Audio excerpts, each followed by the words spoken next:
Hello hello hello ग्रेटिट्यूडर्स, कैसे हैं आप लोग। उम्मीद करते हैं आप सब बहुत अच्छे होंगे। आप लोग जो भी जहाँ से भी मुझे देख रहे हैं, आप सब के लिए सबसे पहले बहुत बहुत सारा प्यार, बधाई और बेस्ट विशेस मेरे तरफ से कि आप लोग अपने लाइफ में बहुत अच्छा करें और जो आप करना चाहते हैं, जो आप लाइफ में बनना चाहते हैं, जो पाना चाहते हैं, वो आप लोग अपने लाइफ में बहुत जल्द से जल्द उसे हासिल करें। यही हमारी आप सबके लिए बेस्ट विशेस है। दोस्तों, आज हम लोग बात करेंगे बहुत शॉर्ट में कि होपोनोपोनो क्या है। जी हाँ, मैंने इस पर बहुत सारी वीडियोस ऑलरेडी डाल रखे हैं अपने चैनल पर। फिर भी मेरे जो अपने घर के लोग हैं जो पहली बार मेरे ये वीडियो को देखें, तो वो खुद ही आकर मुझसे ये कहने लगे कि शाहरुख भाई, ये होपोनोपोनो क्या है। उन लोग सही से उसका प्रोनाउंसिएशन भी सही से नहीं कर पा रहे थे और ये वर्ड उन लोगों के लिए बहुत ही नया था। तो मुझे लगा कि कहीं ना कहीं हम लोग बहुत ज़्यादा टेक्निकल हो रहे हैं। कभी कभी ऐसा होता है दोस्तों कि कुछ नॉलेज जो होते हैं वो हम सबको समझ में नहीं आता है। समझाने वाले के इसमें गलती नहीं होता है, लेकिन समझने वाले की नॉलेज उतना दूर तक नहीं जाता है। इस वजह से क्या होता है कि हम लोग वो ग्रैब नहीं कर पाते हैं, सब बाउंस कर जाता है, सब सर के ऊपर से जाता है।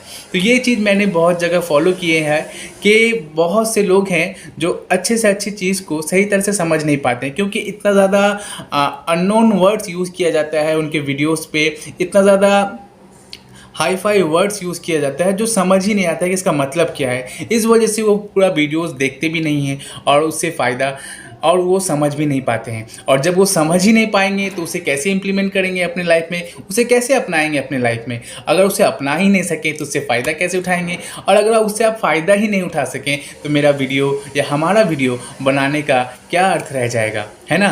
तो दोस्तों, आज मैं बहुत सिंपल में ये बताऊँगा कि होपोनोपोनो क्या है। दोस्तों, होपोनोपोनो एक, ये बात समझ लें कि ये होपोनोपोनो वर्ड जो है ये एक हवाइन द्वीप का, एक हवाइन लोगों का दिया गया एक वर्ड है।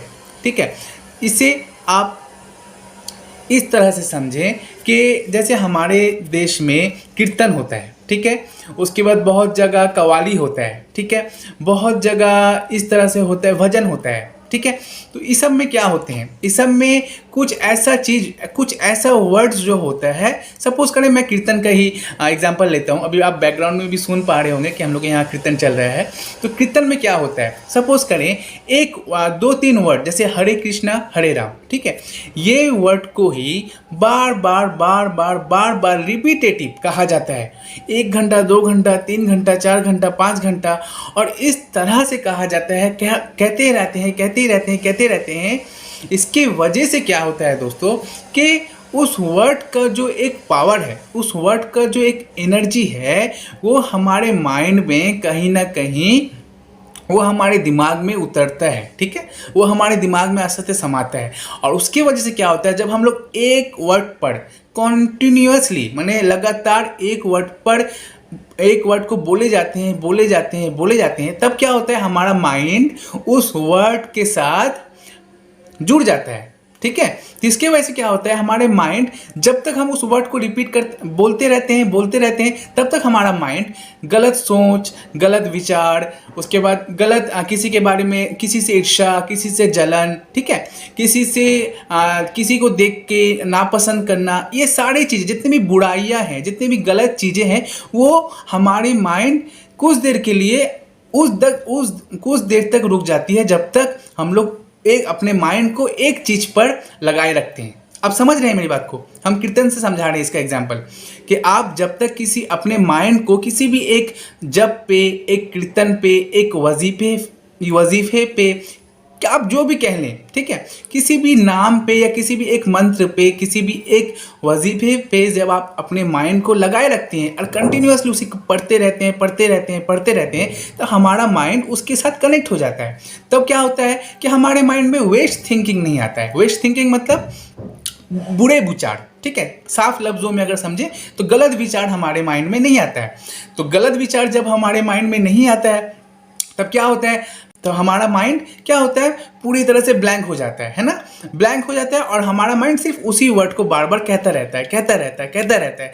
इस वजह से क्या होता है कि हमारा माइंड जो है वो जीरो स्टेट में चले जाता है, मतलब जीरो लिमिट, जिसे डॉक्टर ह्यूलन कहते थे कि जीरो लिमिट में पहुंचे। ज़ीरो लिमिट में जब आप पहुंच जाते हैं दोस्तों, जब आपके माइंड में कोई विचार नहीं रहता है, सिर्फ एक चीज़ पे ही आपका ध्यान लगा रहता है, तो क्या होता है, आप एक ऐसे स्टेट में पहुंच जाते हैं, आपका जो माइंड है वो इतना ज़्यादा पावरफुल हो जाता है।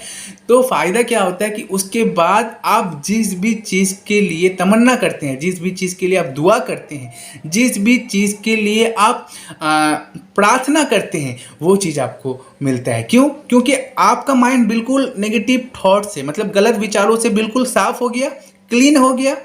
ठीक है, उसके बाद अब आप मांग रहे हैं यूनिवर्स से कि मुझे ये चीज़ चाहिए, तो क्या हो रहा है कि अब आपको वो चीज़ दे दिया जाता है। अब वो चीज़ आपकी लाइफ में आसानी से अट्रैक्ट हो जाता है, क्योंकि आप ज़ीरो लिमिट पे हो, मतलब आपके दिमाग में अभी कोई विचार नहीं चल रहे, तो वो चीज़ आपकी बहुत आसानी से आपकी लाइफ में अट्रैक्ट हो जाता है।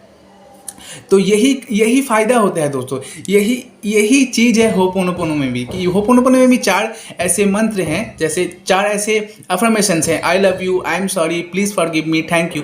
तो ये वर्ड जब हम लोग बार बार कहते हैं, ठीक है, जब बार बार आप इसको रिपीटेडली कह रहे हैं, तो आपका माइंड क्या हो रहा है, उसी वर्ड के साथ जुड़ जा रहा है।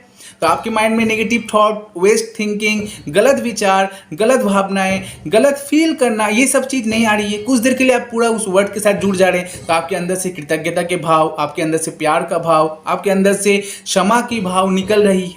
तो इसके वजह से क्या हो रहा है, आप एक प्योर सोल, आप तो हो प्योर सोल, लेकिन इस दुनिया की नेगेटिविटी की वजह से, आसपास के माहौल की नेगेटिविटी की वजह से हमारा जो प्योर सोल है वो कहीं ना कहीं धब्बा लग जाता है, कहीं ना कहीं गंदा हो जाता है, कहीं ना कहीं उसमें धूल चढ़ जाते हैं। ठीक है, तो इस तरह के जब हम लोग जप तप या मंत्र या वजीफा या दुआ वगैरह या कीर्तन वगैरह या होपोनोपोनो, ठीक है, सब एक ही चीज़ है दोस्तों, सब वर्ड्स अलग अलग है। वो कहते हैं ना, मेरा एक बहुत अच्छे दोस्त है, मेरा एक बहुत अच्छा भाई की तरह एक मेरा बहुत अच्छा दोस्त है, वो कहता है हम सबका रास्ता अलग अलग है, लेकिन मंजिल तो एक ही है। तो यही बात है दोस्तों, आप जब उठा लें, आप कोई भी कीर्तन उठा लें, आप कोई भी वजीफा वगैरह उठा लें, कोई भी ध्यान वगैरह उठा लें, होपोनोपोनो को उठा लें, ये सब का एक ही मतलब है कि आपका माइंड को एक चीज़ पर लगाया जाए, आपके माइंड से सारे गलत विचारों को, नेगेटिव थॉट्स को, बुरे भावनाओं को मोच दिया जाए, पोंछ दिया जाए, निकाल दिया जाए, आपका माइंड बिल्कुल क्लीन एंड प्योर कर दिया जाए। जब आपका माइंड क्लीन एंड प्योर हो जाएगा, तब आप जो चाहोगे वो मैनिफेस्ट करोगे।